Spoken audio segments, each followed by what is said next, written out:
advised of the need to maintain social distancing during the meeting, and the meeting has started now in open session.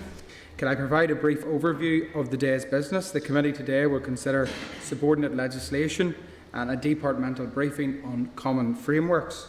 Can I advise members that due to witnesses and some members joining the meeting remotely, it would be helpful if members use the hand up icon to register that they wish to speak or ask questions at each agenda item.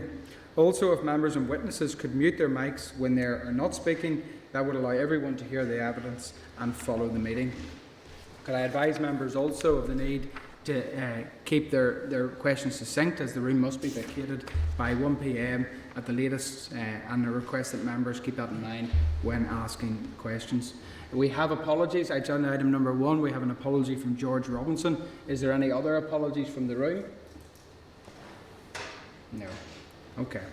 Agenda item number 2, which is chairperson's business. Could I remind members that the committee has been invited by the Agriculture Committee to an event being held by Sustrans to familiarise members with e-bikes today, Wednesday the 10th of November 2021. The committee has been allocated a slot of 12:45 to 1:30 p.m. and I will propose to end the meeting in time to allow members the opportunity to attend. Members who are attending should make their way to the bull ring located at the bottom of the steps at the front of the building. A useful name, the bull ring. Hope it's not like a bull ring today. And also, members, can I just say that also there's to advise members that if you have not yet done so, you need to fill in a consent form. A copy can be obtained from the committee staff. So are members agreed on that point? Members would also like to raise in chairperson's business just at the start. Obviously, it has been timely in the news of recent regarding the number of bus attacks in relation to Belfast and indeed Newton Ards. Could I, as chair of the committee, put on record our condemnation of such attacks? Our bus drivers fulfil a very important role in Northern Ireland, and indeed my sympathies and thoughts are with the staff that have been affected. And I would propose that we as a committee write to TransLink expressing our sympathies to those bus drivers. So I will open it up at this stage because I know members may wish to say something on that. The Vice Chair, do you wish to say something? Just, Chair, obviously it's a very difficult time for the staff in relation to what's been happening. There's been a couple of incidents now, actually I think 3 buses in total since the summer. Certainly, like yourself, I was contacted last night by areas unaffected and the difficulties that the ordinary day-to-day worker has of getting in and out of work, particularly the later on shifts and whatnot. I think we need to find out maybe some other information, if it's possible, from PSNI or TransLink themselves as to how things should go forward to try and alleviate concerns all around, from the drivers through to the users. Yeah. So that's a potential maybe briefing from TransLink or PSNI in relation to the risk assessment and threat at present. So I will go to Roy and then Andrew. I would support that call, but I would also, as well as the very serious hijacking and the destruction of vehicles, I think it would be useful to be made aware of the degree of attacks that are generally happening on our buses, because it's important as a community that this vital service is available to the community and that public transport is respected. Okay, absolutely agree with that. Cahill and then Andrew. Yeah, thank you, Chair. I would support your proposal in writing. I mean, obviously we have key workers here, and I mean, I understand that it's impacting communities other ways, but first and foremost, as a committee, we have to lend our support to those drivers and also the passengers, and I would support that. And maybe it's something we need to look at and engage with TransLink. So, I mean, like I said, Chair, just want to put on record our support for that, and whatever we can do as a committee to try and help or try and assist in any way, certainly with TransLink, I would support it. Thank you, Chair. I would echo everything that's been said. I think our thoughts need to be with the drivers and also the passengers who experienced what they did, which was horrendous.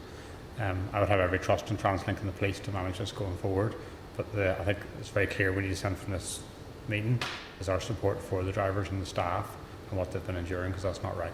Okay, thank you.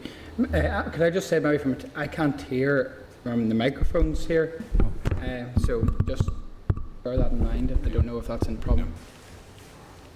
That's where. Sorry, we have a hand up also from Cara. Sorry, Cara, go ahead. No, you're grand. Thank you, Chair. Just to echo the same sentiment from other previous speakers there, I had touched on yesterday that months previous within my own constituency, an incident happened with a car that was lit on fire on a train, and I know the level of distress and the level of disruption and that it's caused both for the staff and for passengers. So just to say, I fully agree, and if there's anything as a committee we can do to support our frontline staff, I'm more than happy to put my support to that.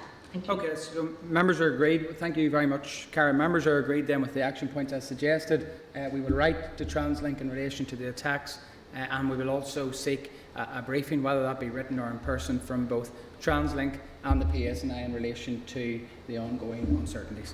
Okay, members, thank you for that. We'll move on also. Another item in Chairperson's business. Members will have received a draft press release, a press release from the Department Malin drives forward decarbonisation at COP26 Transport Day, announcing a new electric vehicle infrastructure task force for Northern Ireland. I think this chimes very well, members, with what, our inquiry, in which we will be discussing further in the chamber during motion. But members, I would propose maybe that we also seek a briefing from the department in relation to this task force, because it's certainly something that we would want to have oversight going forward. Are members agreed with that action point? Agreed. Agreed. Thank you, members. Okay, I'll move to agenda item number 3, which is draft minutes. Can I turn members' attention to page 6, draft minutes of the meeting on the 3rd of November 2021. Are members content that the minutes are a true and accurate reflection? Are we agreed? Agreed. Great. Thank you, members.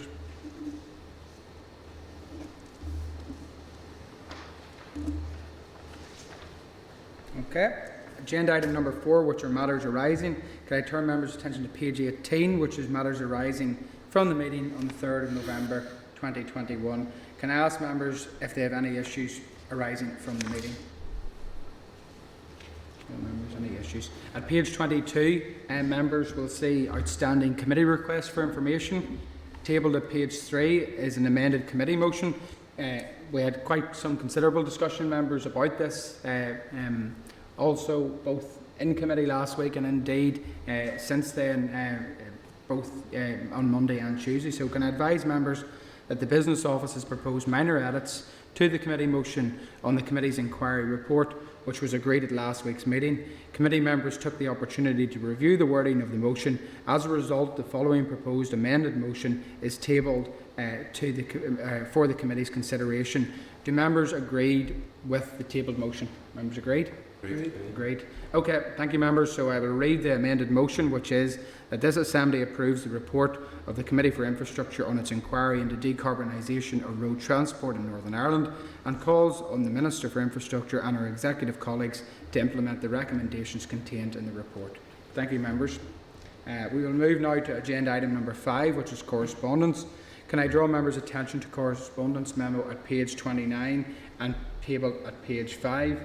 At page 54, correspondence from the Royal Institute of Chartered Surveyors requesting to brief the committee on a sustainable approach to development.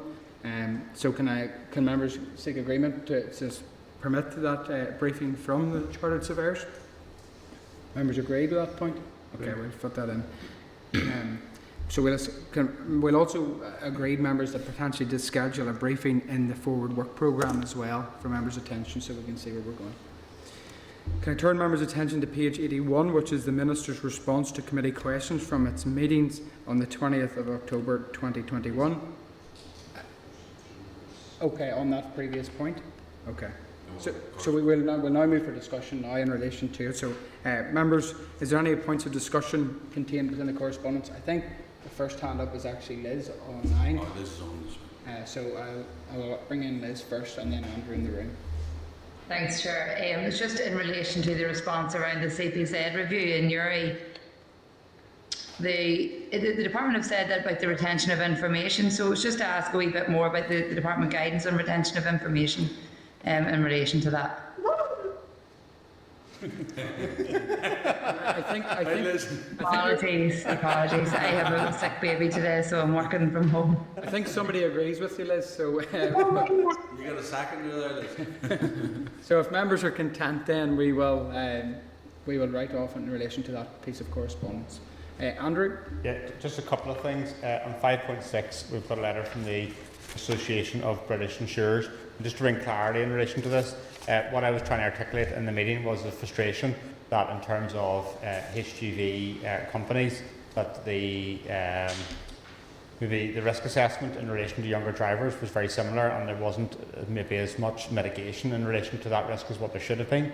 I think there needs to be, the industry needs to explore better how they can try to work with the industry to reduce the costs associated with insurance for younger HGV drivers, because that's a serious impediment. So I just wanted to clarify that.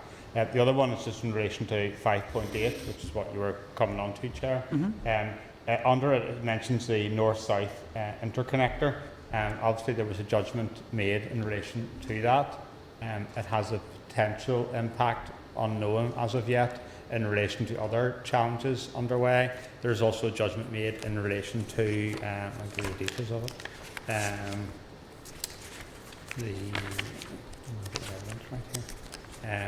housing development in Derry, in relation to the requirement for members of the committee to be present previously before the vote takes place. I'll give you the details of it. Yeah, so it's... Sorry, Andrew, what item is this? Okay. Yeah, so this is 5.8 north-south interconnector. Yep. Okay, so there was a legal challenge in relation to that, and there was a judgment made with regards to that. That has a potential impact upon further cases. Also, there was a recent court judgment in relation to Derry City and Strabane Council on 260 homes which were proposed in the Springtown area. So there's two significant judgments that have been made which have an impact upon planning. I don't know whether we can write to the department to ask them if they can give us an update in relation to their response to this, because currently there hasn't been, and it is creating uncertainty within the industry. Yeah, no, I would concur with that. I've actually personally written to the Infrastructure Minister on this issue, as well as have I asked questions in the Assembly floor. I think the particular problem surrounding getting more information on the north-south interconnector case is there now is a live case following on from it in relation to its impact on other decisions. So I think they may be a bit tied in what they can and can't say, but I would agree that either a written or in-person briefing in relation to the impact of these court decisions would be something that would be worthwhile for the committee. Yeah, I recognise the issues you've outlined, but I think in due course maybe that we do need to get that. There's another issue I want to raise, which is in 5.9, which is monitoring round. Yes, so go on ahead, if you want to bring that up now. Okay, so when we got a briefing, as we always do as a committee, in relation to the bids for the monitoring round, one of the things we requested, and the clerk will come back on this, is that officials come subsequent to the monitoring round to detail what the outcome of that is. Now what we've got here in advance of that is a letter giving us a written briefing really in terms of the outcome of the monitoring round. To me, having officials coming in due course is welcome, but in relation to the content of what's contained within this, it's extremely serious, because there's issues in relation to the future provision of drinking water and avoiding pollution as a result of our sewage infrastructure, and also the financial viability of TransLink. Now, to be honest, Chair, if we're sitting here today in Stormont and Belfast where COP26 is on in Glasgow, and we're now debating the future viability of NI Water and TransLink, that's particularly serious. My proposal is that we would invite the Minister in to give us an update in relation to what she's doing to mitigate the risks associated with this, because the letter in here from the Minister is outlining really, really quite significant concerns about potentially the provision of clean drinking water in Northern Ireland, and I just think that the Minister needs to be able to come in and outline what she's doing with regards to that. Okay, that's a proposal. So we'll go with Roy Beggs first for comment. Is it different issues? Yes. Okay, well, can we deal with this one that's on the floor first? Yeah. Finish it, yeah. Are members content that we write to the Minister expressing the sentiment put forward by Andrew in relation to the seriousness of the October monitoring round and its implications?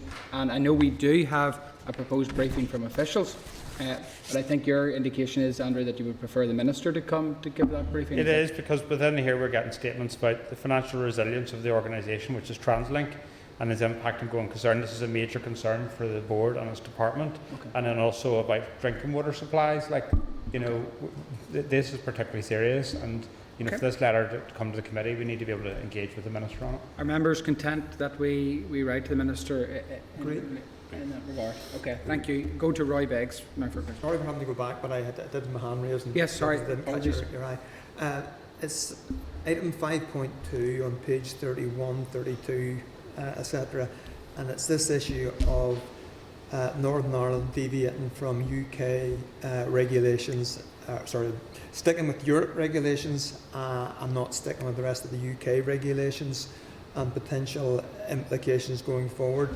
Now, in the correspondence from Baroness, is it Bear of Norbiton, which we've been copied into, the Minister at Westminster says she expects the production in GB of right-hand vehicles for the Northern Ireland market to be unaffected. She expects. There's no guarantee with that.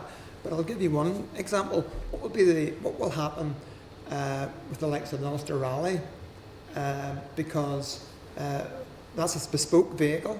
So will English rally vehicles be unable to drive on Northern Ireland roads? Question mark. So there are unexpected, unintended consequences that could result. So I am concerned still that Northern Ireland, under this proposal, will deviate from UK regulations, and it could leave us exposed if we are moving to continue with European regulations rather than UK regulations. Okay, thank you, Roy. And again, I would share your concern. Obviously, these are a considerable number of documents that we've been CC'd into going back now for a period of time. So can we have clarity? What would be the implications for the likes of a rally car that would come to Northern Ireland? Would it have to have this additional equipment installed into it? And that may in turn actually eliminate many competitors who may wish to operate in rallies here. Well, if the committee's content, we can write to Lord Jay asking for clarification on the points that have been raised. Members content with that action point? Great, thank you, members. Okay, is there any other action? Sorry, Cathal. Just had my hand up earlier. Yes, sorry. Just in relation to the HGV issues that Andrew's raised, I mean, we need to keep an eye on it, because it's not only the testing, the issues that Andrew's raised, but also the economic impact of all of that. So can we just get a wee update where we're at in relation to all of that, and the challenge that the HGV industry are facing at the minute? Because I've got a few calls to the office now in relation to how the challenges they're facing. So maybe just keep a wee eye on that and try and get a wee update where we're at in terms of numbers and everything else and the industry itself. The industry. Further to that, further to what Cathal is, and again, I would support him in that. But I think also if we can keep an eye on the availability of apprenticeships for those over 25, because we cannot control the insurance market. No. But if the system's not working, surely the skills training should be adapting so that there is support for those who are providing apprenticeship schemes for an area which will be viable. So we should be seeking an update of the extent of apprenticeships that are available for HGV drivers over the age of 25 as well. Okay. And members, one point that I would like to raise also, and it is in the Minister's correspondence, the follow-up meeting on the 20th, is in relation to the correspondence from the National Association of Funeral Directors. Members will know that as a committee we forwarded that on to the Minister. Now it has come back. I have to say, members, this is something that I think requires some more scrutiny from both the committee and further explanation from the department, because it has come to my attention that it is causing significant issues, particularly among funeral directors, and the inability for very, very sensitive reasons, obviously, for them to be flexible in the members of staff which are, whether that's taking part driving the hearse or also the vehicles or limousines included. So, members, I would be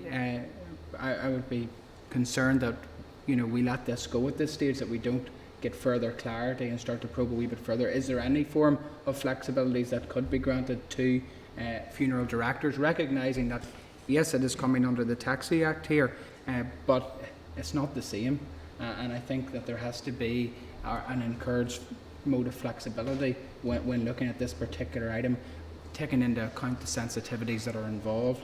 And we all know, particularly over COVID-19, the demand, sadly, on our funeral directors has been somewhat increased, sadly, and it's something that I think we should be encouraging some level of flexibility to allow for this service to go on hindered in a respectful and dignified way. Are members content with that proposed action? Agreed. Thank you, members. Okay, we'll now move on. There's no other members indicating they wish to speak on correspondence, so I will move on. Members have heard that the officials will brief the committee on the outcome of the October monitoring round, but we will request whether that can be the Minister in person. So the committee are content with the actions as suggested in the correspondence. Member agreed? Agreed. Okay, agenda item number 6, which is subordinate legislation, SL1s not subject to assembly procedure. Can I advise members that there are 4 proposals for statutory rules not subject to assembly proceedings at page 101.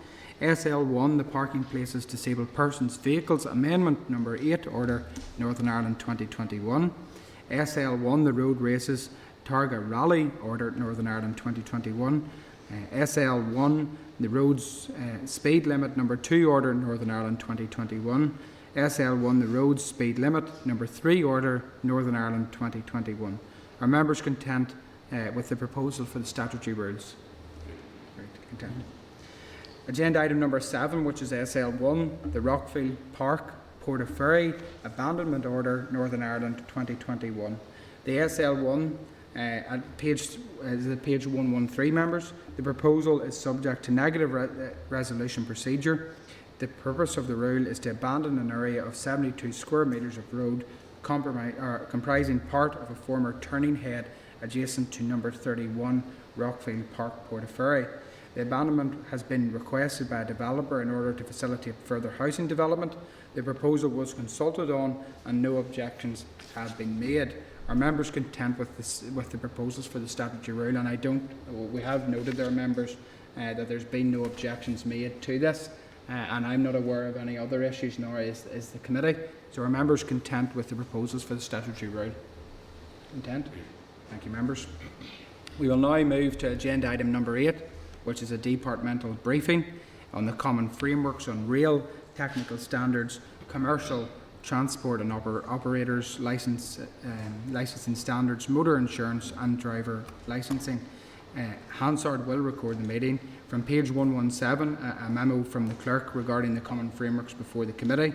At page 122, departmental briefing on the common frameworks, and at page 134, a departmental briefing paper previously considered by the committee at its meeting of October 6th on the 4 frameworks outlined agreements. So at this stage, can I welcome to the committee Mrs. Bernie Rooney, Director of Gateways and EU Relations, and also Mr. Graham Banks, Acting Head of Rail Safety Branch. You're both very welcome to committee this morning.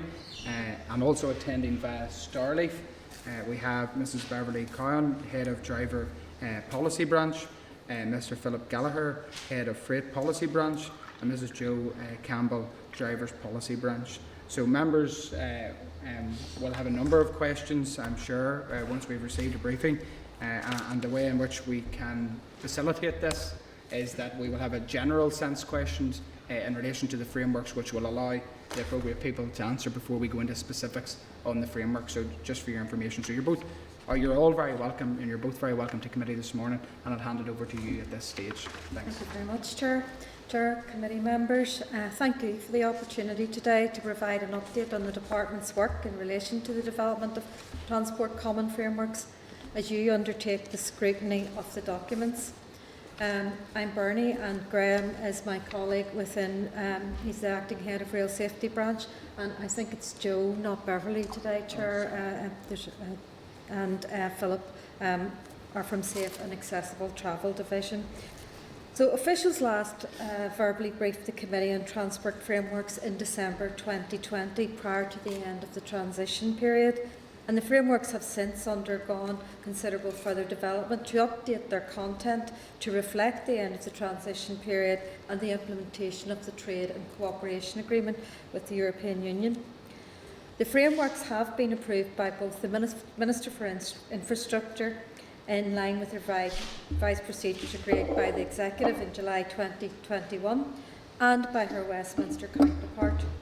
The House of Lords Common Framework Scrutiny Committee is also currently undertaking their scrutiny of the transport frameworks, and we understand that Department for Transport officials provided a verbal briefing yesterday as part of this currently ongoing process. I wish to highlight at the outset that any feedback received from the committee is welcomed, and will be fully considered by officials from both the Department of Infrastructure and our counterparts in the Department for Transport when scrutiny by each legislature completes. Just a brief overview of the Common Frameworks process. You will be aware that the purpose of the frameworks is to manage policy divergence between the UK Government and the devolved administrations on areas previously governed by European Union law. Each of the frameworks has been developed in line with the principles set out in a communiqué from the Joint Ministerial Council on European Negotiations. Briefing material provided to you sets out the 5 development phases of the Common Frameworks, and each of the frameworks presented here today has completed Phase 3 review and assessment and now moves to Phase 4 and scrutiny by the Assembly and Parliament. The Department welcomes the Committee's scrutiny of the frameworks, and we will take on board your comments and queries as we seek to move through the development process towards implementation. Officials are happy today to take the Committee through all 4 frameworks and then respond to any questions committee members may have. And if you're content, Chair Committee, I would begin by asking Graham Banks to provide an overview of the Real Technical Standards Framework, or do you prefer to wait and ask the general questions first? I think what we could do, Bernie, to make sure it's more succinct is we will have a couple of general questions now and then allow for each individual framework to be debated. So I'll kick off, members, and then I'll open it to members for a general question. So look, thank you very much for your briefing this morning. Can you outline the process by which it was decided that these are the 4 common frameworks that were required, and whether there were any other policy areas which were considered as given the need for common frameworks? Yes, I believe this process goes back to as far as 2017 when officials within the Department for Transport and Department for Infrastructure went through the various policies, and I understand that somewhere around 37 issues were identified as potential areas of concern, and working through a process that was reduced to 33 issues that were either reserved matters or weren't seen as potential areas of concern. And from that then it was whittled down to these 4 areas where they were seen as areas that devolved administration may have an interest, should have an interest, or perhaps would wish to potentially do something different. And that's why the 4 areas were identified, but it was over a period of time, and that has been subject to review over the years. Okay, thank you. I move now to Cathal Boylan. Question? Chair, thanks, Sheila. I have a few wee questions from myself, Chair. The Department states that the frameworks are not actually about policy. They set out how we would deal with divergent policies. Does this process create a lengthier process if the North wanted to diverge, for example? I think that the frameworks, and I've come to this work more recently in the past year, I think it's more about setting out the aim is to have an opportunity within a structured framework to discuss issues and to work through issues from the outset and try to develop an open discussion in order to enable policies or the policy issues to be identified where there could be potential conflict or which could be resolved or where the impact could be negative on any area. I don't believe that it lengthens the process. I think it's more of a structure to enable the devolved administration and the Department for Transport, which has reserved matters, to have a dialogue. But maybe, Graham, if I could ask you, Graham's been working through this process for a period of time, so I personally don't believe, I think it gives the opportunity for dialogue and doesn't protract the process. And in fact, I think from my experience today, it's been about clarification of interpretation of issues and language, but Graham has had more experience of this. If you don't mind, I'll ask Graham to come in on that. Sure. Very much what you're saying, Bernie, is correct. It should not impact on the policy development process in terms of the length of time. It is around the purpose of the frameworks is to provide that structure for officials to engage in areas where there could be potentially difficult consequences as a result of divergence. to first of all identify those areas and then begin to work through potential solutions so that that can come into the policy process, the policy development process, if it's needed. That's the whole kind of issue around policy development, is that the potential impacts are all identified, and if there is going to be potentially negative impacts, whether that is as a result of east-west movements, then those are identified and mitigated as far as they possibly can, but respecting the fact that there may be a need or a desire for divergent policies. And see, Graham, thanks for that. See, in terms of the dispute resolution mechanism, what happens then if there's a disagreement? Can you explain that process? Yep. If there is a disagreement between officials, that will then be raised to more senior officials to see if a resolution can be found. And if that's not possible, then it will go to the Minister for Infrastructure and Secretary of State for Transport, and it will be to the politicians to seek resolution to any issues. So, and Chair, just one final one. I mean, I've done some homework on it. There have been limits of 21 days on some of the common frameworks, and they have been pushed through without proper scrutiny as provisional frameworks. Is it the case for these common frameworks? Are they already operational, and how long has that been the case? The arrangements within the common frameworks have been working on an interim basis, subject to the closure of the Phase 3 assessment and review and clearance process. So between the end of the transition period and now, they've been working on an interim basis, the provisional frameworks. The provisional frameworks, once they are agreed as completed, as full frameworks, and they're ready for implementation, then they'll move from the provisional framework arrangements to the full arrangements. Thank you, Chair. Okay, I'll now go to Patrick. Yeah, so obviously local ministers were expected to work collaboratively with their counterparts in the development of the common frameworks. Would you be able to give me some detail as to how the department and the minister have been involved in the development of the framework? Yes, absolutely. Across both divisions, the Minister has been very active in raising concerns and issues with the Secretary of State for Transport, and I think it's been a very positive experience. I think the officials in Department for Transport have worked very closely with Northern Ireland officials, and where possible, and I think the evidence of the success of this dialogue is sometimes around interpretation and language, and whenever we sit and talk it through, we thought that meant that and they thought that meant that, so it is bringing together a common understanding and a common language. So the Minister has been involved in writing at meetings and monitoring the situation very closely, and I think that certainly our experience with the Department for Transport has been quite positive on the rail side. Graham, is there anything you want to add to that?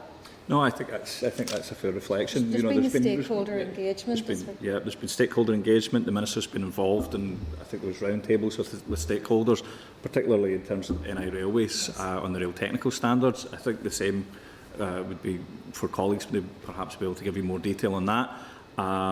We've had a number of meetings with the Minister and Special Advisor over the development process. There's been a number of opportunities and briefings to keep the Minister appraised of the developments, because these are quite technical subjects as officials move through the development process. So, and I think particularly on the rail one, there has been a very strong focus on ensuring standards to maintain safety, rail safety issues. So there's a common purpose and a common focus, particularly on the rail one.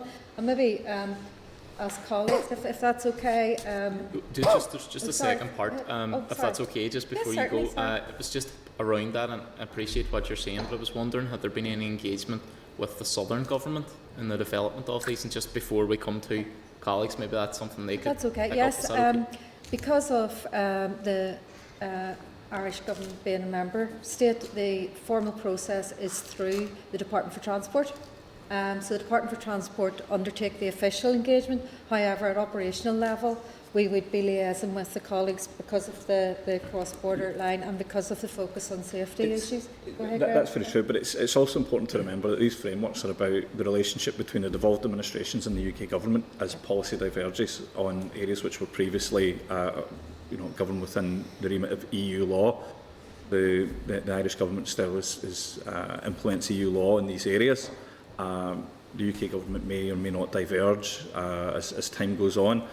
And in some of these areas, certainly in real technical standards, we're bound to continue to follow EU real technical standards.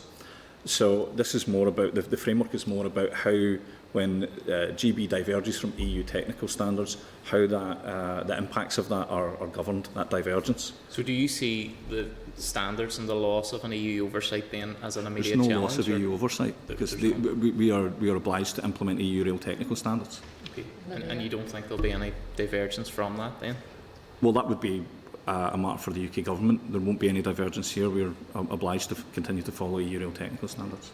Thank you. On the rail side, it's very technical with safety. So. Okay, thank you. We now move to Liz Kimmins for a question, and then David Hilditch. Thank you, Chair, and thanks for the answer so far. Just on the common frameworks, the third principle for the common frameworks is that the framework will ensure recognition of the economic and social linkages between North and South of the island. So it's just, how confident is the Department that this principle is and will be upheld? The framework will be upheld? Sorry, I didn't hear the end of the question. How confident is it? Yeah, in relation to the third principle for the common frameworks, just to see how confident the Department is in relation to this and that it will be upheld. I think the Department is very confident. We've built very good relations throughout this process with the Department for Transport. We've also got very good relations with the stakeholders and with our counterparts in the Irish Government. And I think on the rail side, and I look to colleagues for the other side, I haven't been involved in that, but on the rail side there is a common purpose of rail safety, and that's coming from all parties involved. And we've had very good cooperation with our counterparts in the Irish Government who are working the EU standards. The EU standards are still really essentially there in and around the rail safety and the technical standards. So I believe that, and the Minister keeps in very close contact with her Irish counterparts, so I believe that on the transport one and rail in particular, that it is very, very secure, yeah. Okay.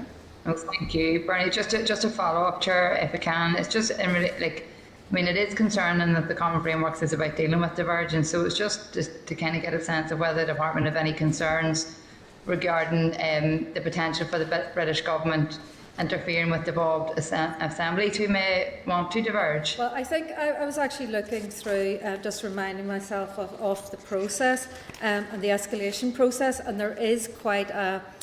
If it does get to a point of concern, there is a very clear escalation process. Our Minister is also participates in an interministerial group, and she that discusses the standard. It is called the interministerial group. I think that's what it's called, yeah. An interministerial group. So there is a very clear process for escalation, and I can't at this point in time see any concerns about the real technical standards, but drivers and operators might be slightly different. I would need to ask colleagues to comment on that. I'm sorry, I haven't been involved in that. We can come into the other frameworks in due time. This is more a broad overview. We'll go now to David Hilditch and then Roy Beggs. Thanks, Joe. You're very welcome, Bernie, and Thank you very your much. team here this morning. The usual one probably on finances and resources. What consideration has been given to the financial resource impact of the frameworks, and is it expected that will incur any additional time, resource or cost? Well, from my division's perspective, I think that the development of the framework has actually been helpful on the rail side, because we've been sharing knowledge. We would normally engage with our counterparts anyway, but I think it has actually helped both sides to develop a common understanding. At this point in time, the Department has allocated additional resources to the division, but not necessarily because just of the frameworks. The Minister is very concerned about rail safety, and and the work in and around the rail technical standards is fundamentally about rail safety. So I welcome the support of the Minister and the Department in this area. We certainly got a very good relationship with the Rail Safety Standards Board and with TransLink, who are essentially the main stakeholders in this. So I think that the conversation and the dialogue on the technical rail standards has brought probably all parties closer together. There is already a programme of rail safety inspections that takes place where we bring in ORR, the Office of Rail and Road, to undertake the inspections because they have the expertise. We don't have the expertise locally. So I think that my experience to date has been that it's brought stakeholders together with a common purpose of rail safety and actually a clarification through dialogue of a number of the issues where perhaps DFT language, because they've got a much different setup and they're linked into the Channel Tunnel and all those kind of issues, they're on a different scale.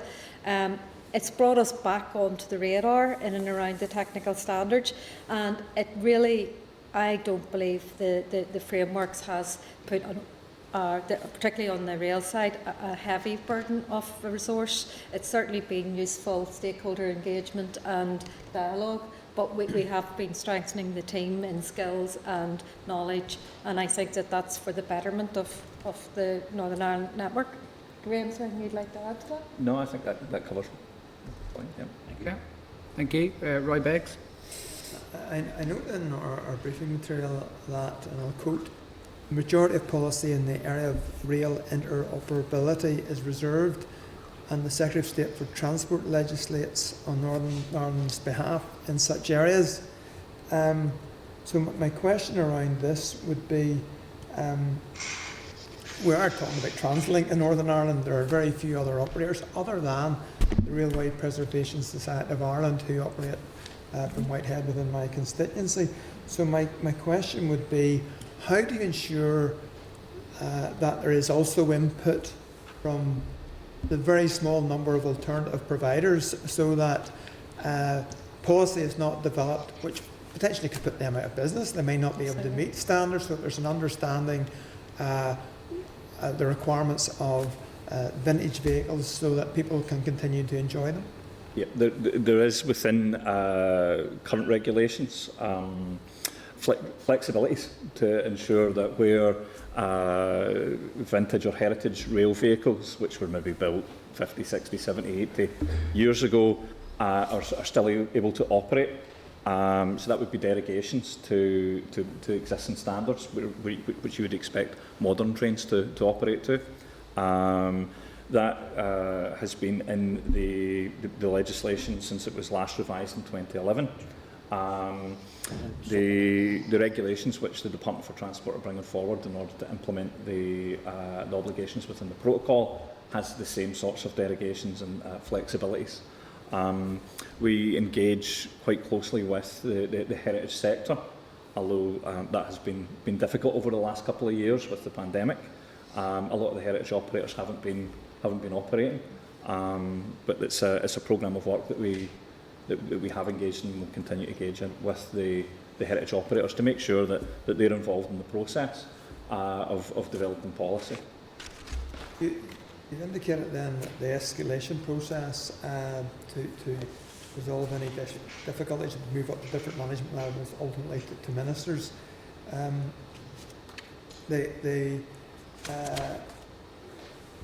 Ultimately, the UK government under the protocol is obliged to enforce the EU regulations.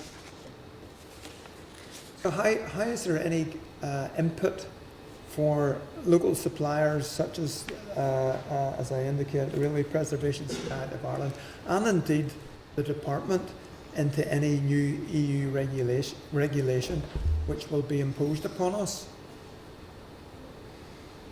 That's probably best answered by the Executive Office and Cabinet Office in terms of the processes that are being developed. My understanding is that work is ongoing to develop the joint consultative working group process, which is how UK government engages with the European Union. with the Department for Transport, the lead department, given that it's a reserved matter, they will be engaging with stakeholders, including the Department for Infrastructure, NI Railways, TransLink, and the other operators who supply services in Northern Ireland when the EU bring forward proposals to change technical standards. Yeah, essentially, you're quite right. Northern Ireland's ability to diverge in this policy area is very limited. The overall frameworks are coordinated by the Executive Office, so we feed into the Executive Office.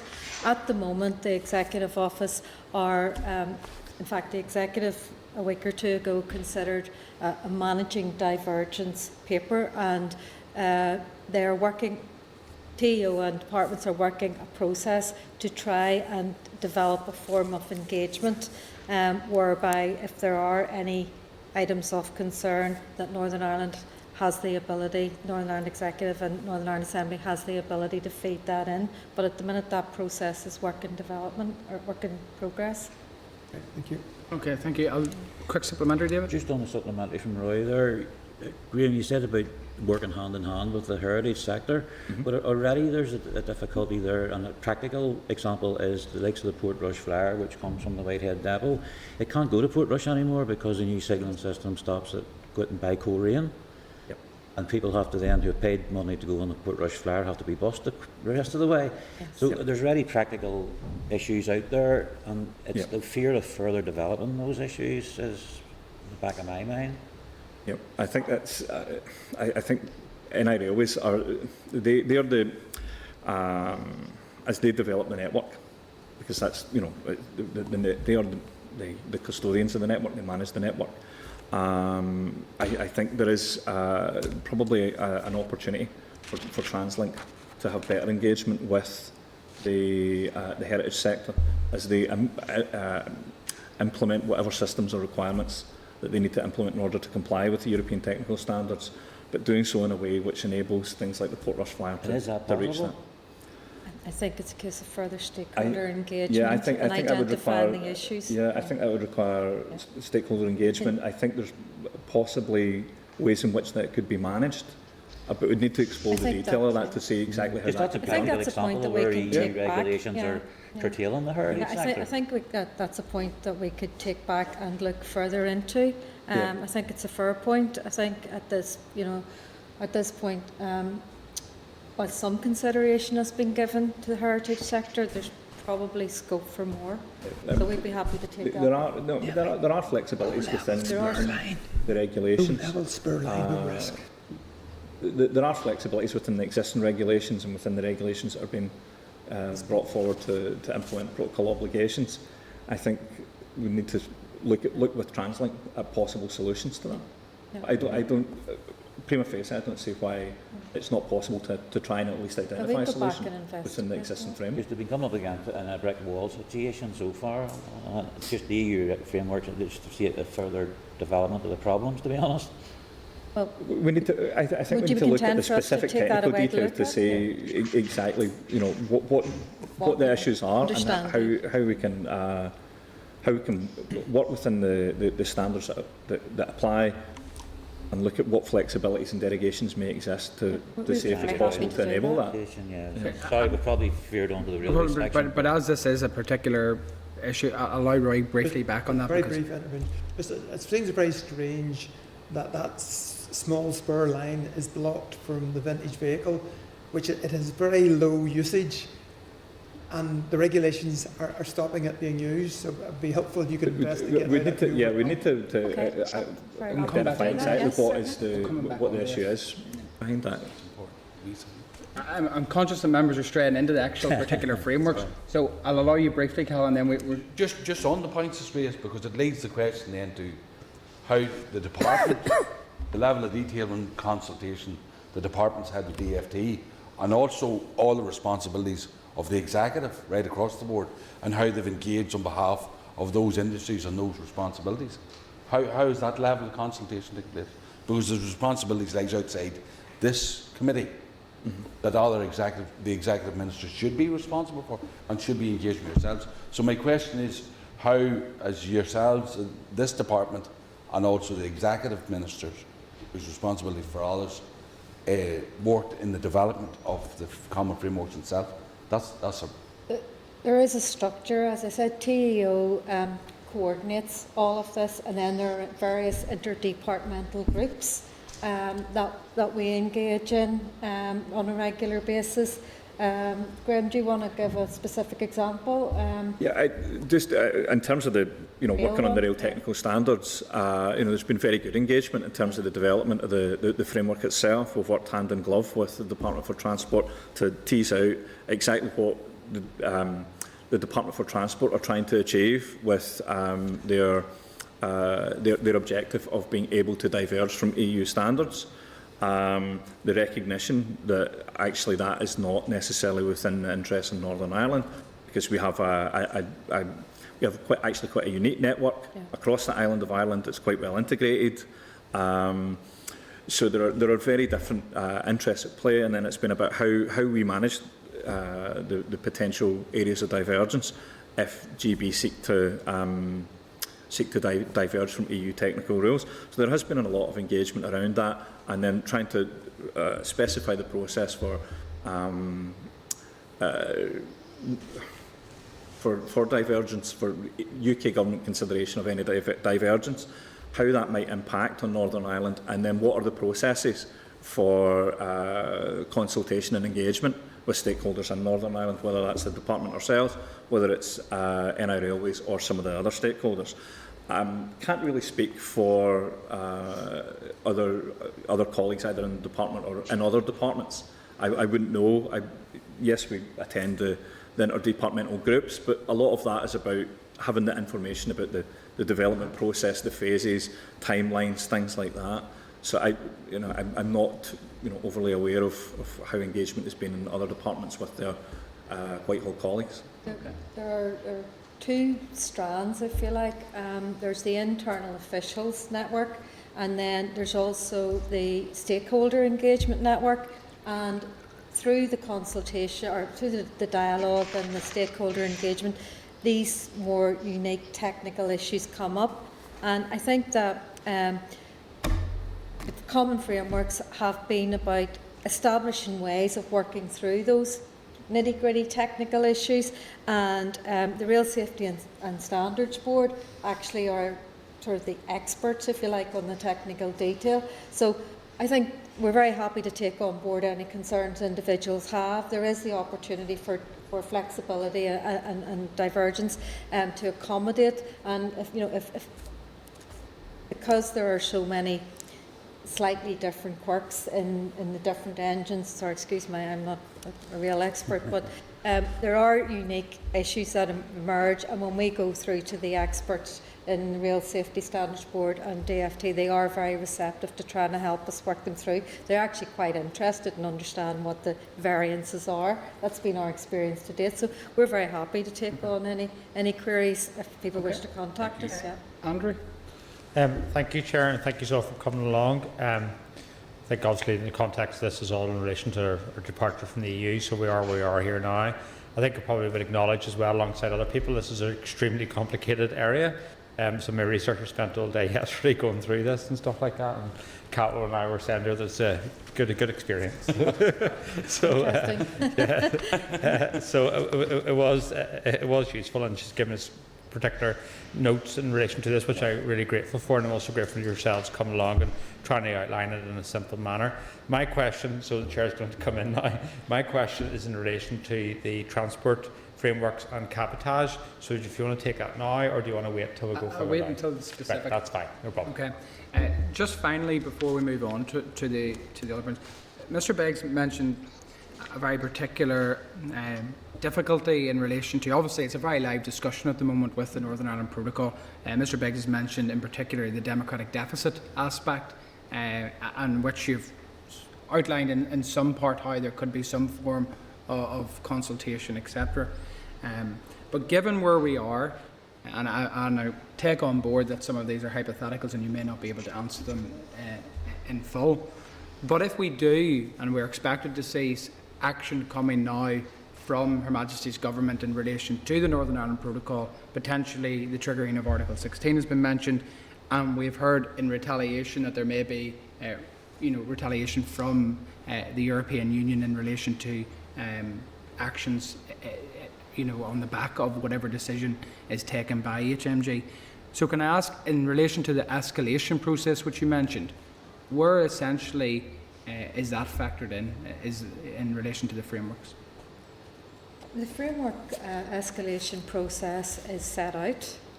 So we would initially have our conversations with our counterparts, then would escalate to ministerial level and then the interministerial group. Should Article 16 be invoked? I'm not clear yet, to be honest with you, how that would work, but we would be working through our TEO colleagues.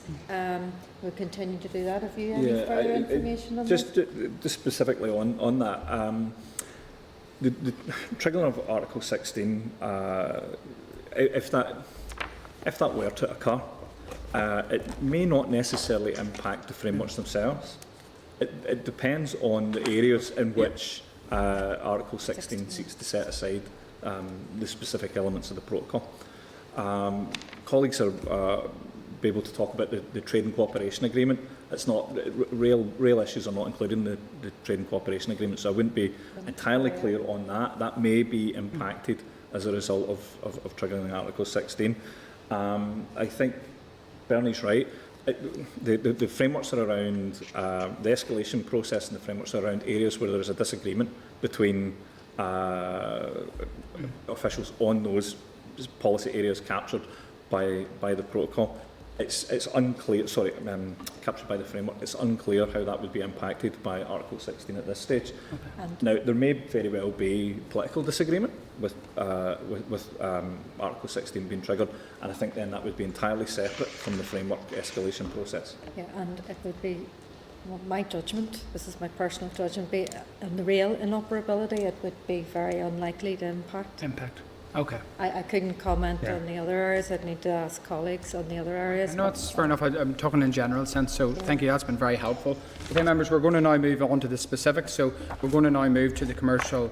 Well, I suppose maybe, Graham, your area of expertise maybe best first, given you're at the table. I'm happy to take you through the real technical. Well, if we follow what I have in front of me, which is the commercial road transport outline agreement.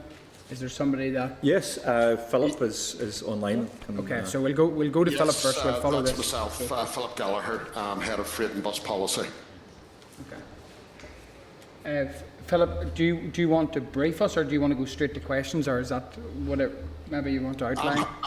I'm happy to give you a brief outline of the framework in relation to commercial transport and operator licensing, and then if there's any questions after that, happy to take those.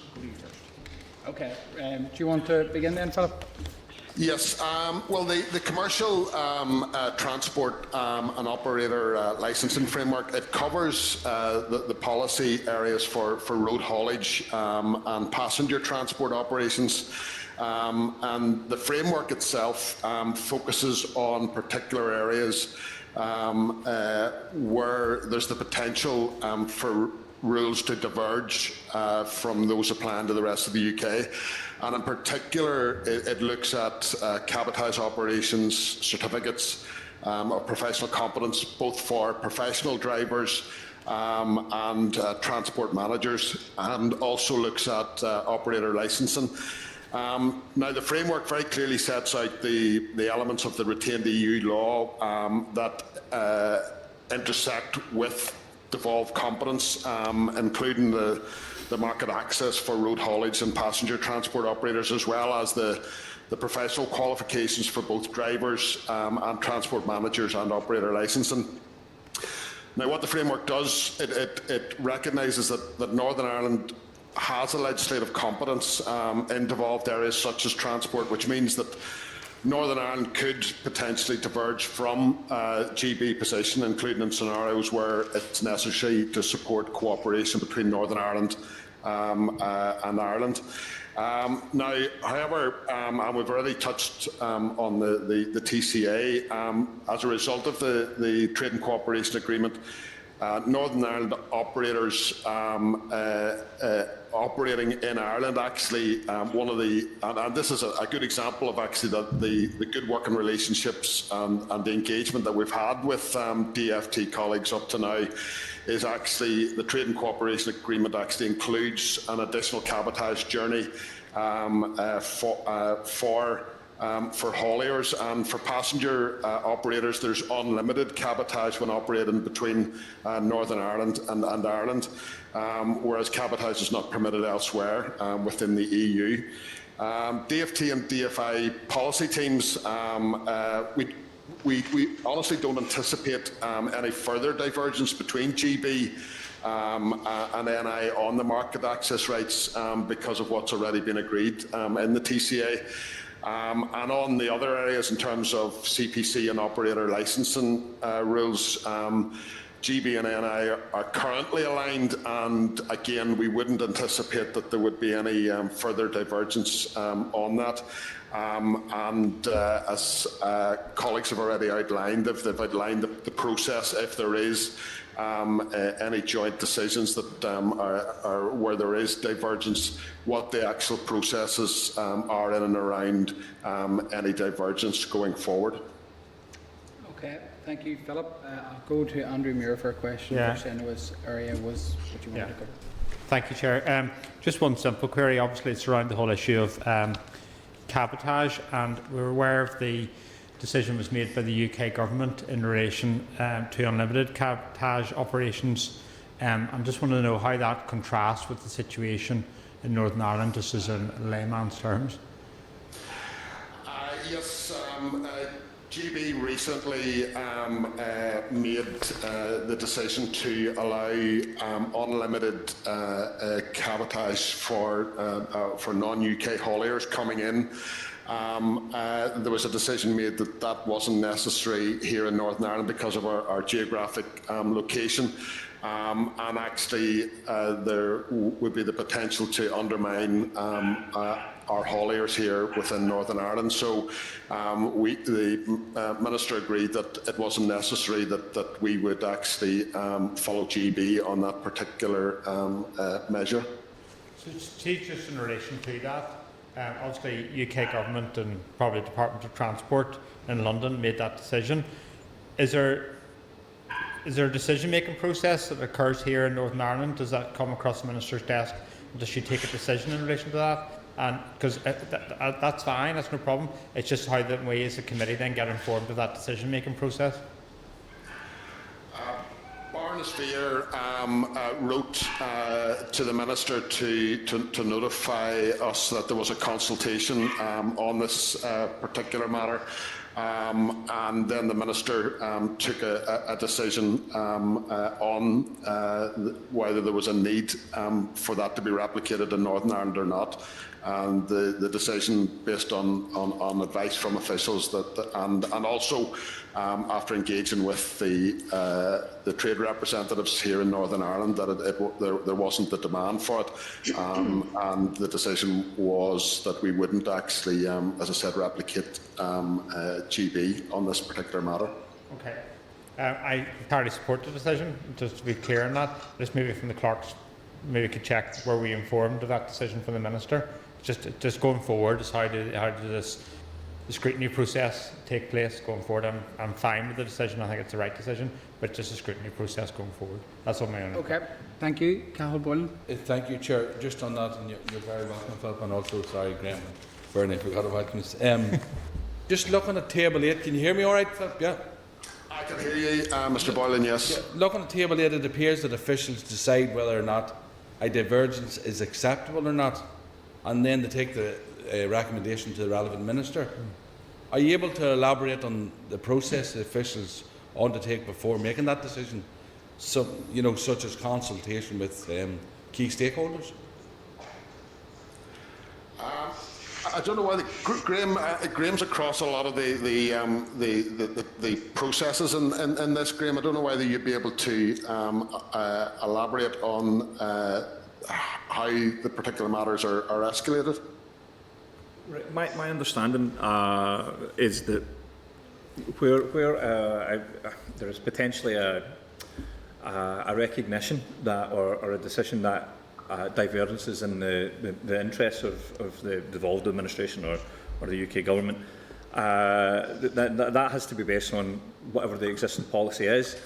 It would be the policy development processes where the consultation should occur, and getting to the point of saying, well, actually, we need to diverge or we don't need to diverge, so that we go through the normal policy development making process.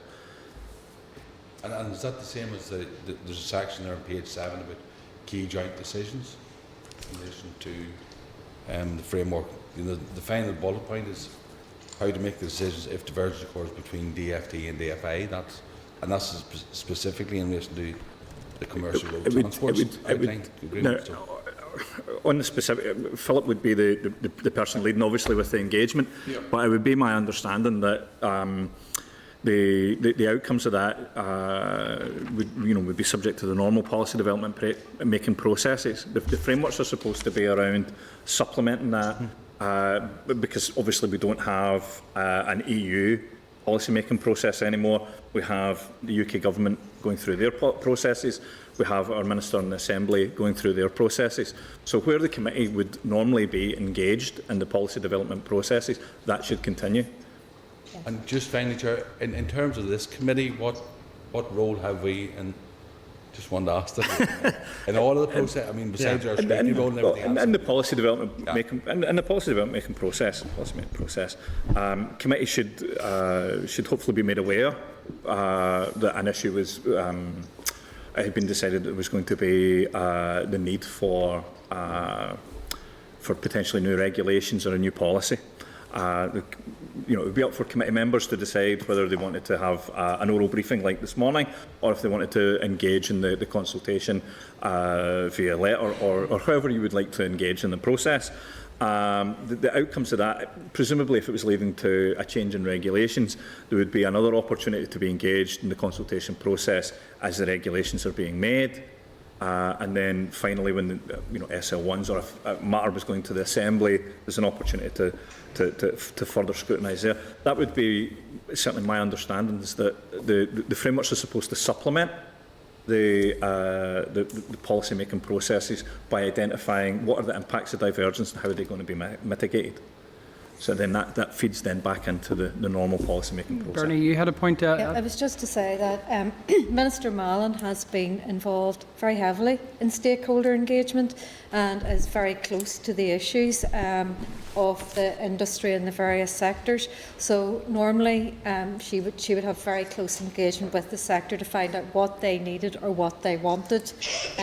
So she does keep in touch very closely with stakeholder engagement and the issues of the sector. So quite often it's response, and DFT also engage with the various sectors in Northern Ireland and transport. So they're generally responding to the requests and needs of the sector.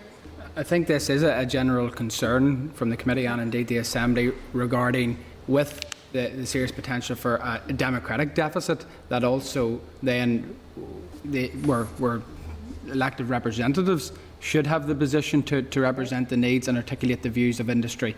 That potentially that cog is missing in the wheel. So I suppose that's something that the committee will be concerned about going forward, and how adequately the stakeholders are engaged throughout the processes. Members, Roy, have you to come in for a question? Just to support what the chairman was saying, I recall it was probably a decade ago there was a proposal to require agricultural vehicles to have, I think it was PSV tests, and then literally could result from a farmer moving an object across the road to go to a different field, and it was really ridiculous. And this was a proposed directive that was coming from Europe, which would be totally impractical for our society and totally unnecessary as well. I think in that particular occasion that was binned, but I am very concerned where we are as takers of regulations in an undemocratic fashion. Yeah. So it's a point of note. Okay, member, I have no other questions on this particular, on the Commercial Road Transport Outline Agreement. So I'll move on to the next framework, which is Real Technical Standards Framework Outline Agreement. I think that's you, Graham. So I'll hand over to you for a brief outline, and then we'll go again with absolutely. As I mentioned before, Real Technical Standards have been governed by EU law for the last 15-20 years until the end of the implementation period. It was a key priority for the UK government in terms of rail to have flexibility over their technical standards. In Northern Ireland, however, we've been obliged as a result of the protocol to continue to follow EU technical standards. This results in a split interoperability regime or technical standards regime between Northern Ireland and GB. The purpose of the framework is essentially around establishing mechanisms to deal with areas where GB may diverge from EU technical standards. From a practical point of view, how the process will work is around, and we've already spoke about this issue, where the EU sets a new technical standard. The Rail Safety Standards Board, on behalf of the UK government, will consider whether or not that standard should also be applied to the GB network. If they feel that actually that technical standard isn't appropriate for whatever reason for the GB network, then they will make a recommendation to the Secretary of State on, basically outlining that. A key element of that is an impact assessment of what that divergence will mean for GB NI trade and interoperable components. It's important to point out that the actual technical specifications of the network in GB is very different to what it is here in Ireland, Northern Ireland. We have a different gauge, which results in different design specifications. So the fact that there's potential divergence over technical standards can be factored in at the manufacturing stage whenever there's a new component being made for the network on a new train set or whatever. And it's at those points which that can be addressed. So based on that impact assessment, the impact assessment process will require the Rail Safety Standards Board to engage with the Department for Infrastructure, NI Railways, and we already spoke about the heritage sector. We'd like to make sure that they're included in any consultation process when the impact of technical divergences is coming about or being recommended by RSSB. If there's felt to be a considerable impact as a result of not being able to access particular goods that are being manufactured in GB, then that will be an issue for the department to raise with the Department for Transport, and to then look for solutions to how that can be managed and mitigated. Trade in rail components between GB and NI and NI and GB is actually quite small. The supply chain that NI Railways has is quite diverse. They go all over Europe to get their parts, to get track, rail, interoperable components. So it's not anticipated that there would be a significant impact.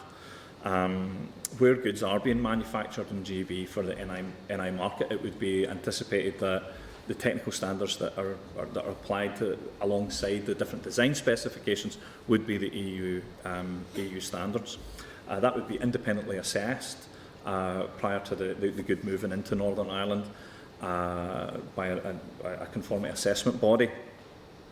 And once the component has been transported to Northern Ireland, prior to it being placed into service on the network, that information would be submitted to the department for consideration for an authorisation to place into service or place onto the market, depending on what type of good it is.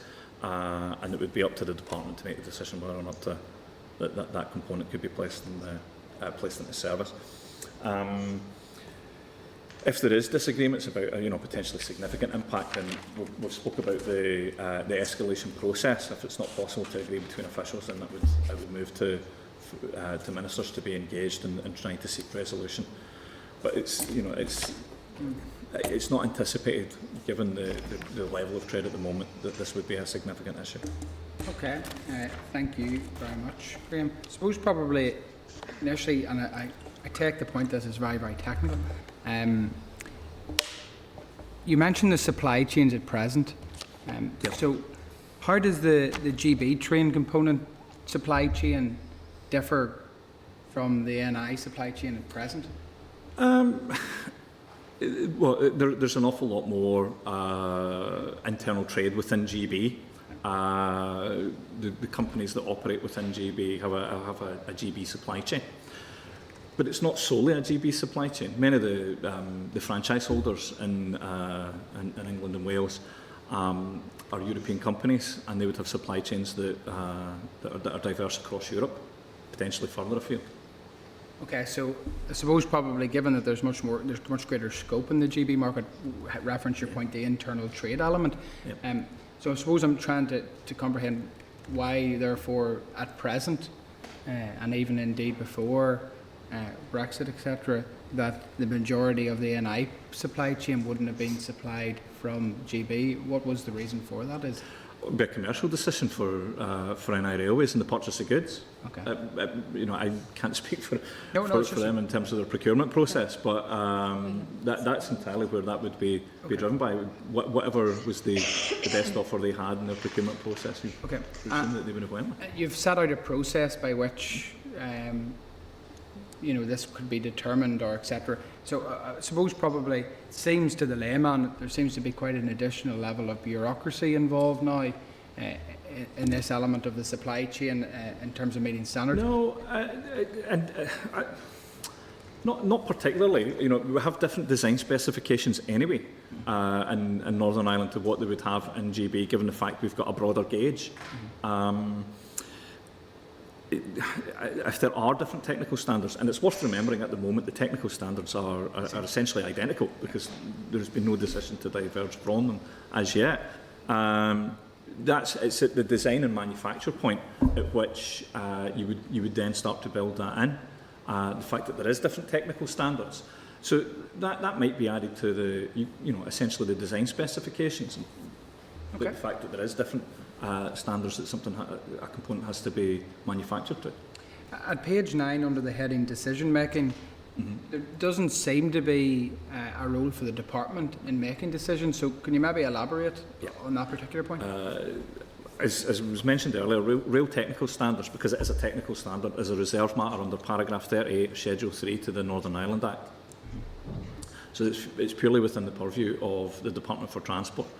Barring some very kind of minor elements, which make it next to there's a very narrow scope in which the department could actually make legislation when it comes to setting technical standards, and it'd be around very kind of minor things around registers, the structure of registers and things like that. Now, we are already aligned and have to be aligned and obliged to under the protocol to EU technical standards. There's then a question of how much would you really wish to diverge in the form in which things like your register for infrastructure or your register of vehicles would be different to what would be there in the EU. I don't know if it would be particularly helpful for those things to be different, but again, that would be a decision for the Minister to make. Okay, I have Liz Kimmins for a question.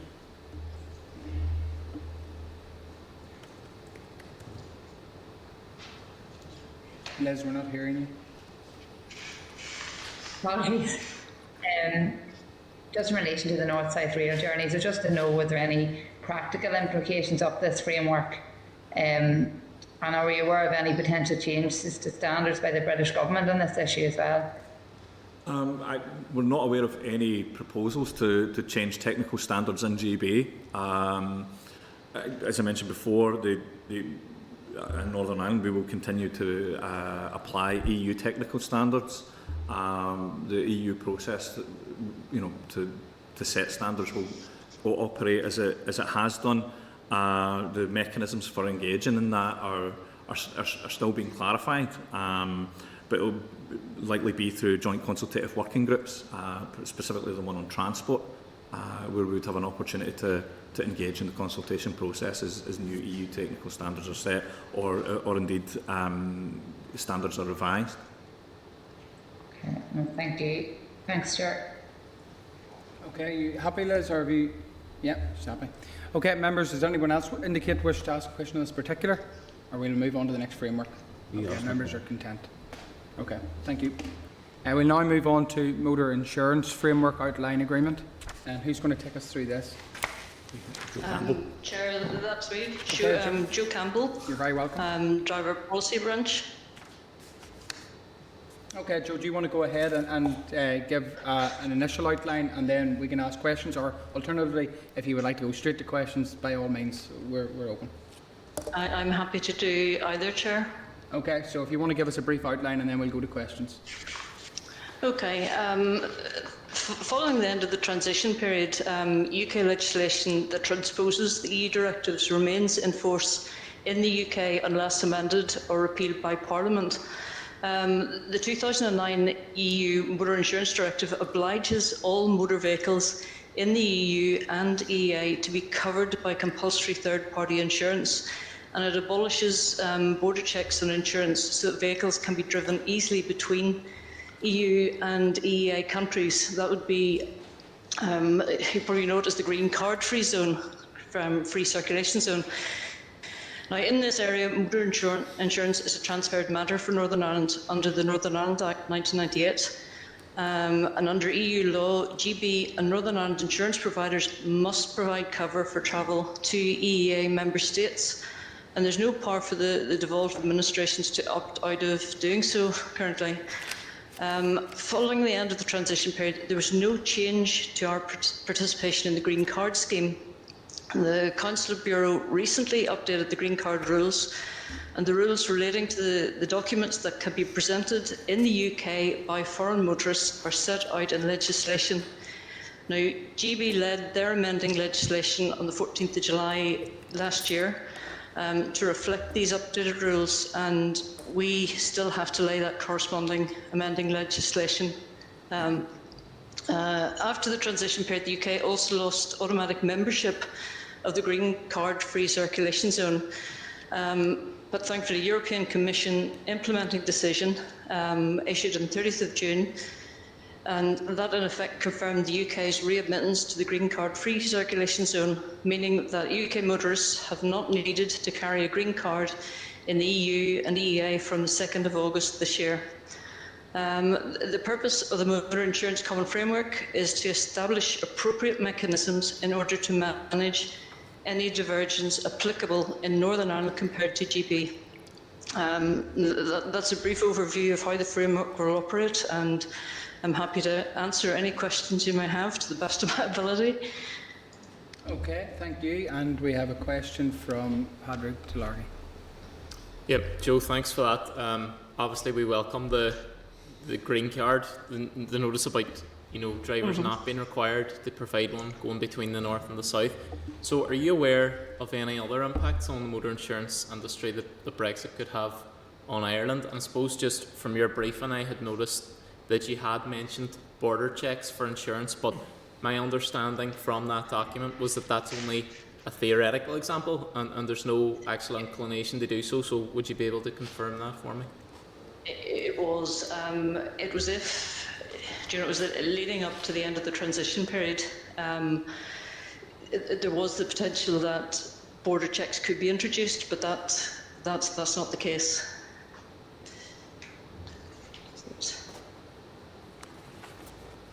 Okay, so just on the first point then, are you aware of any other impacts on the motor insurance that Brexit could have?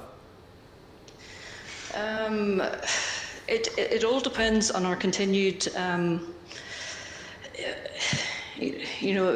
being. Sorry, I'm for a bit here. There were potential victims with, or potential implications with the visiting victims. Obviously, whenever the motor insurance directives provided a mechanism to compensate visiting victims of accidents caused by vehicles in another EU or EEA country, and required all insurance to have claims representative based in each of those countries. In practical terms, now, this law is implemented through the Motor Insurance Bureau, whose role as the UK's National Insurance Bureau is to guarantee that the insurer of a country from which the visiting motorist comes will reimburse according to the existing legislation and insurance guarantee limits of the visited. Now, where EU residents are involved in accidents abroad caused by an insured driver, they may present their claim in their own country and own language to the appropriate claims representatives. The claims are for insurers, sorry. Where the driver is uninsured, the claim or the victim can apply through their national equivalent of the Motor Insurance Bureau, who will pursue the matter with their counterpart organisation in the state where the accident occurred. Now, at the end of the transition, the loss of access to the Visiting Victims Scheme occurred. However, it's not expected to the main focus of attention given the mitigations that are in place, but it will be kept under review as international travel increases. UK residents will still be able to access compensation via the national. Where the driver is untraced or uninsured, the Motor Insurance Bureau has now secured arrangements with guarantee funds in all EU member states. Now, the Motor Insurance Bureau had previously indicated that it could assist claimants in identifying appropriate contacts overseas for the purposes of making a claim. The loss of legal provisions on visiting victims will be less of a concern on the island of Ireland because there's obviously no language barrier and the legal systems are similar. So that would have been one of the concerns that we would have had over Brexit. But I think there are mitigations in place that will look after that. Okay, thank you. Okay, thank you, Patrick, and thank you, Joe. So I'm not seeing any other members. Oh, sorry, Roy Beggs. There was a statement released by UK government earlier in the year indicating that they were going to diverge from the EU on some aspects of motor insurance. I think they can't pronounce it, VNUK legislation, which will ultimately save private insurers about £50 a year, it's been estimated. Yes. Is this being planned to be introduced into Northern Ireland so that that we can benefit from that saving as well? Well, we have been engaging with officials in DFT in relation to VNUK, and we've been exploring the options available to us. I think the intention would be to do similar. It's just a matter of how we do that and when we might be able to do it. So it's really exploring the legislative options available to us. DFT had the VNUK had gone through a presentation bill. They recently had gone through second hearing, so it's through to committee. So we're still trying to get clarification from DFT on whether Northern Ireland provisions could be included and what our legislative options would be to follow suit with the VNUK. I hope that. Okay. Thank you, Roy. Okay, no other members have indicated, so I'll move on to the next framework, which is Roads Driving Licence Framework Outline Agreement. So could I ask, I think, is it Philip? It's Joe again. It's Joe again. Sorry, Joe, That's do you want to me go again, ahead? sorry. See if I'm a bit less nervy here. Do you want me to give you an overview again, Yeah, Chair? if you could, Joe, yeah. Thank you very much. I will do my best here. So if we go through to following the end of the transition period, it's very similar to the motor insurance because UK legislation that transposed the EU directives would remain in force in the UK unless amended or repealed by Parliament. Now, driving licences are governed by several international and EU arrangements. These include the United Nations Conventions on Road Traffic, which provide for safety and standards, and by the EU Directive on Driving Licences, the Third Driving Licence Directive, which intersects with devolved competence on recognition and exchange of driving licences. Future arrangements for the mutual recognition and exchange of driving licences are not within the scope of the Trade and Cooperation Agreement. The UK government have been working on concluding bilateral arrangements on these matters with individual member states. And driver licensing is devolved in Northern Ireland, and as such, Northern Ireland can diverge from the UK government position, although any change would need to take account of both those international conventions and any developing bilateral agreements. The purpose of the driver licensing common framework is to establish, as is the case with the majority of these frameworks, appropriate mechanisms in order to manage divergence in driving standards and licensing regulations that will be applicable in Northern Ireland compared to GB, and arrangements on recognition and exchange of driving licence within that as well. The framework itself sets out arrangements between the Department for Infrastructure and Department for Transport where divergence and policy position may occur. Now, it really is about how we work rather than a policy document. It sets out mechanisms for proportionate dispute resolution as appropriate. Driver licensing issues will be considered, and where an agreed approach cannot be reached, the framework will set out, or does set out, the processes for escalating the dispute to senior officials and subsequently to ministers if required. As I said, these processes are fairly standard, as you will have seen across most of our frameworks.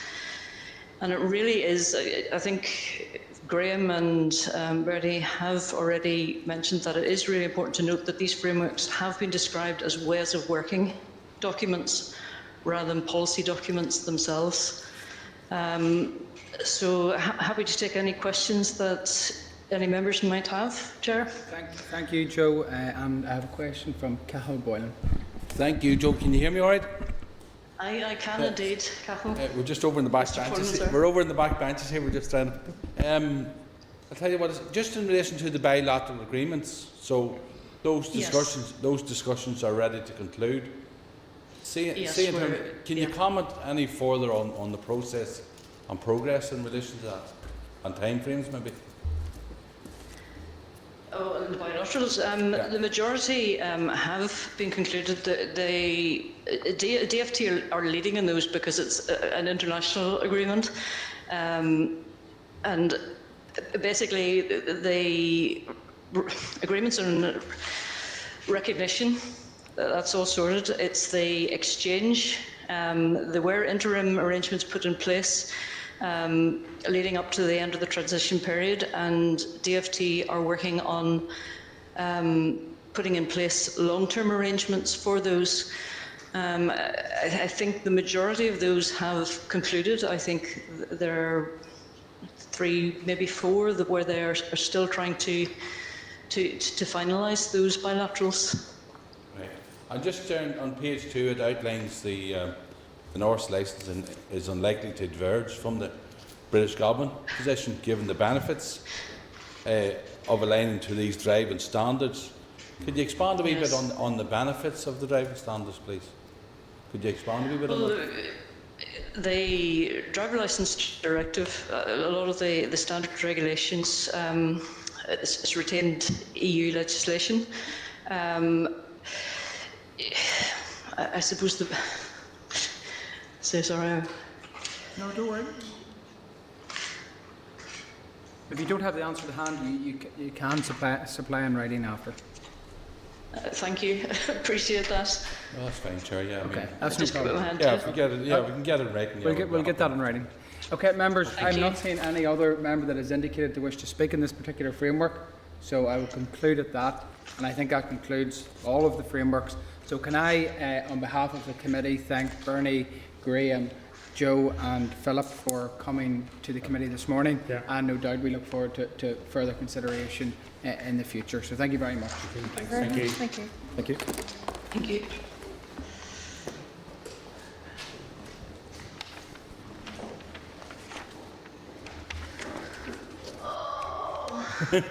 Joe, you're still alive. That was too tough a I think that was Joe performed very, very well there. So thank you very much. Yeah. Okay, members, we'll move on now to agenda item number 9, which is the forward work programme.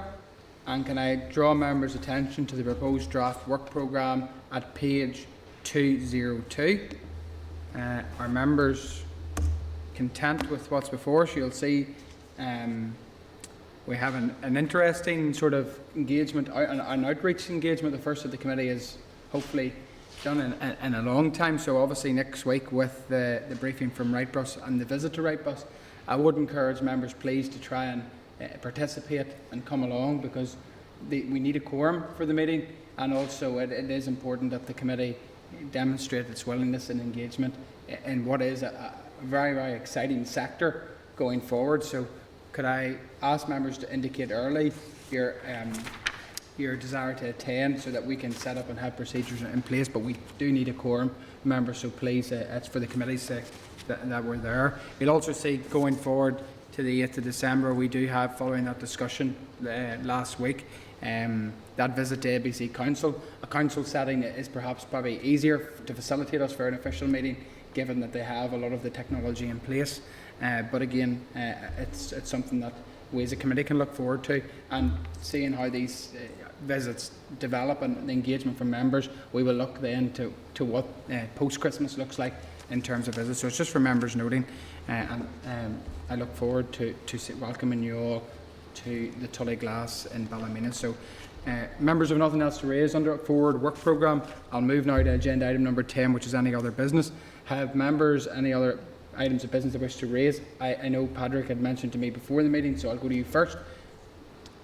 Yeah, well, no, it's actually coming on a separate issue, Chair. A separate issue, but it's under any other business. So yeah, it is. It's just on the distances that people are having to travel for a theory test. I know myself, last year, I had imported the car from England, so it was its first MOT here. I had to do it. I ended up getting Ballymena just by luck, but I was going to have to travel to Newry, which obviously is 2.5 hours for me. So it's just to see if we could do something to set up hubs closer to people, because that's an extraordinarily long distance, and particularly as we come into winter months and road conditions become more treacherous, I think that's something that we should prioritise going forward. Okay, yeah, I know that DVA did present to us last week some of the additional theory testing centres that they have set up. I know I can say one is actually directly opposite my office, but in general I think it's an important question that we can ask, and particularly in the Northwest. An issue that has come to my attention, I know we did have a briefing from DVA last week, but I still, I suppose, I'm not content on the department's response towards those that unfortunately fail a driving test, because I've recent examples of those that have failed a driving test and they can't get another test to March. And I think was put to us by one of the officials that if you look statistically at this, the reason why the majority of these people are having to retest is because they weren't ready for their test in the first place. I don't accept that, to be honest, and I suppose probably from anecdotal evidence that I'm hearing from those that have failed their test, that in large scale it is actually confidence issues and nerves. So I think that the department really does need to look, and I think if the committee were in agreement on this, I would be for writing again to the Minister and to DVA to ask them to look specifically about, can we incorporate a reserve list to give priority access to those that have failed their driving test, because I think these people, it's causing a lot of distress, and being pushed back from now to March, I think we'll all think it's not acceptable, and I don't think that it helps build confidence of those that wish to get their driving test and contribute in their own right. So if members are content on those 2 points, we could write to the Minister in that regard. Are members content with that point? Okay, I'll go now to Cathal Boylan and then Liz Kimmins. Just 2 issues, Chair. Obviously, in terms of resurfacing, the budget's been reduced from 80 million down to 120 million. So I'd like us maybe to invite the likes of MPA and the departmental officials in to see the impact in relation to that. Could we write and invite those in just to get?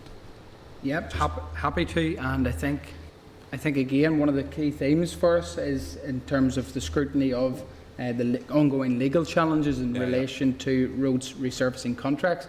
So if under that theme, I'm content that we get a briefing in relation to that to try to develop it. And there's just another one, Chair, in terms of concessionary fares for the Belfast Black Taxis. The Minister indicated she'll be looking at Belfast Taxi CAC to be included in the scheme, and I'm just hoping to get an update on where we're at. I can provide more detail to the clerk if needs be in relation to that. But I'd just like your support to write to the Minister in relation to finding. Okay, we can certainly seek more information in relation to the scheme and what is being indicated. I'll go to Liz Kimmins and then Andrew. Thanks, Chair. Just, I suppose, to support some of the comments our my colleagues made, particularly around the testing issue. I know, you know, it's just a suggestion as part of that correspondence to the Minister. Can we look at particularly theory tests? You know, I'm thinking of rural areas. Could we be using community centres and things like that might, you know, to do mobile kind of testing? Something like that might help with the backlog in terms of that. And again, like yourself, Chair, I don't really accept, I'm not comfortable with the responses we got last week. I think it's too big of an issue. As you said, there are people are booking tests for next March, and I mean, they have to keep their lessons up in between now and then, which is obviously additional cost to people too. So I just think that's a really, really important one. I think the department needs to be looking at absolutely every avenue that they can to try and assist people and to reduce the backlog. Just on a couple of other things in terms of resurfacing, obviously as I've mentioned before, it's a big issue in my own area, and I really support the point that we could maybe bring the industry reps into committee to speak to us. Certainly I know there's roads on the list there that I'm thinking the Windmill Road in Uri, for example, it's been on the list for about 2 years now, and it's obviously going to be delayed, and I think there needs to be more done in the meantime, try to speed that process up. People are, we heard Sinead Ennis in the chamber this week, and how a woman and her child had to get a police escort to hospital due to the condition of the road in Burn. So, I mean, it's really serious, and I think it is a health and safety issue, and I think there's more can be done on that. And just my final point, I'm on a bit of a marathon here, sorry, Chair. It's just in relation to the MOT one, I had someone contact me who had been fined by PSNI for not having tax because they couldn't tax it because they had a late MOT date. Now they had their test booked, but obviously it was past the deadline for their MOT. So it's just to see, could we get a bit more information in terms of the tax issue? We discussed the insurance stuff at length with the representatives and that too. So it's just to raise that as well. Okay. Thank you, Chair.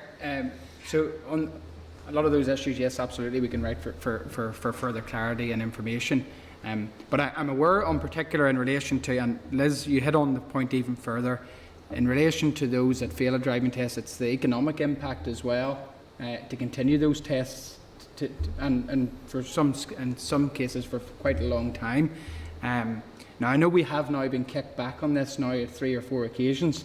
Now I haven't heard any dissenting opinion from the committee regarding that suggestion surrounding looking at towards another reserve queue or priority booking system for those that fail their driving test.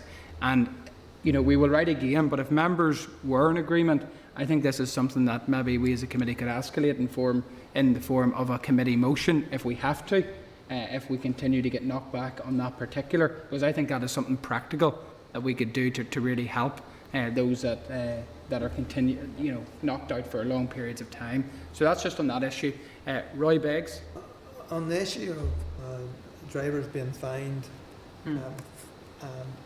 who did not have their vehicle taxed but had applied for an MOT, we had received information that there had been an understanding with PSNI that would not be the case, that they would be recognising the backlog in testing.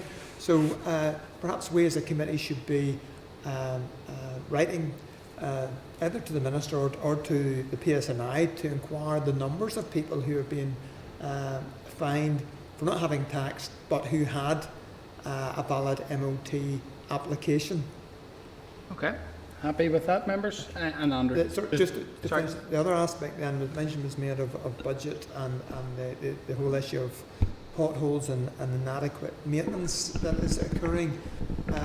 Just to give advance notice to the officials to be coming, I think we should be pressing the issue as how they determine the level of the resurfacing budget compared to the level of the rebuild budget or new build budget. So clearly we are not investing in resurfacing, and that's the only permanent way of maintaining your roads. Pothole are temporary or frequently just temporary repairs, and they will come up again. So I just want to give advance notice that in particular I will be inquiring as to how the balance between the resurfacing budget and capital to build new roads is determined, because to me there's a feeling there we're trying to, we're not maintaining our existing road and diverting towards new build. Okay. Andrew? Bring up an issue that Carol raised is in relation to the roads resurfacing. There's a major procurement issue which is obviously impacted upon this, and there's an independent investigation commissioned by the Minister. I think we should write to the Department and ask for an update whereabouts that is.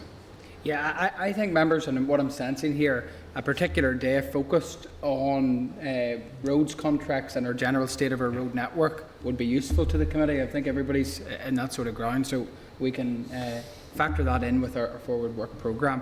Patrick, you had mentioned to me in relation to an issue surrounding a ministerial briefing that wasn't a ministerial briefing that you wanted to raise. Yeah, it was just, obviously we were quite disappointed on Monday. We hadn't received either any preview of what the ministerial briefing was going to be, or that the Minister didn't provide the briefing on Monday. So I think I talked to quite a few other members. I don't think there was anybody who didn't agree with that. I just think as a committee, our role as they scrutinise, and we didn't have the opportunity to do that, so I just want to note that we were disappointed with that and we would expect better in future.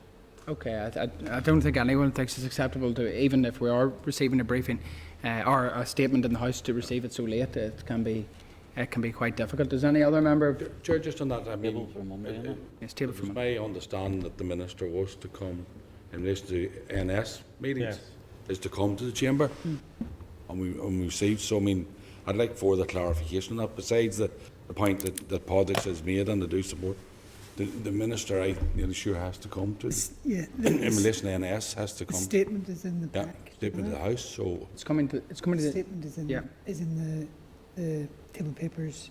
The Minister was to get it cleared, but it had went to the wrong email address. That's what held it up from getting into the... No, it's fair enough. Well, then, just a clarity for all of us then in the committee, the time frame and all that, Chair, because there's a process there. Yeah, no, and let's get it so every member can... No, I think that's fair point, and has been explained by Vincent as to why that didn't happen. So it is tabled, I think, for Monday, the statement. So members will be well briefed on potential questions on that statement. So look, I've given quite a considerable latitude there in any other business. So thanks, members, for raising those points. So I'll move now to agenda item number 11, which is the date, time and location of next meeting. The next meeting will take place at 10 a.m. on Wednesday, the 17th of November 2021 in the Tully Glass Hotel, Ballymena. Following the meeting, the committee will take part in a visit to the Right Bus site, and again I would encourage members to please come out in force so that we can have a quorum to attend the meeting. Can I advise members in the room of the need to maintain social distancing while leaving the meeting, and to ensure that they remove all their own papers, water bottles, glasses, etc. from the meeting room when they leave. Thank you, members. The meeting is adjourned. Thank you. Senate Chamber, Programme Sound.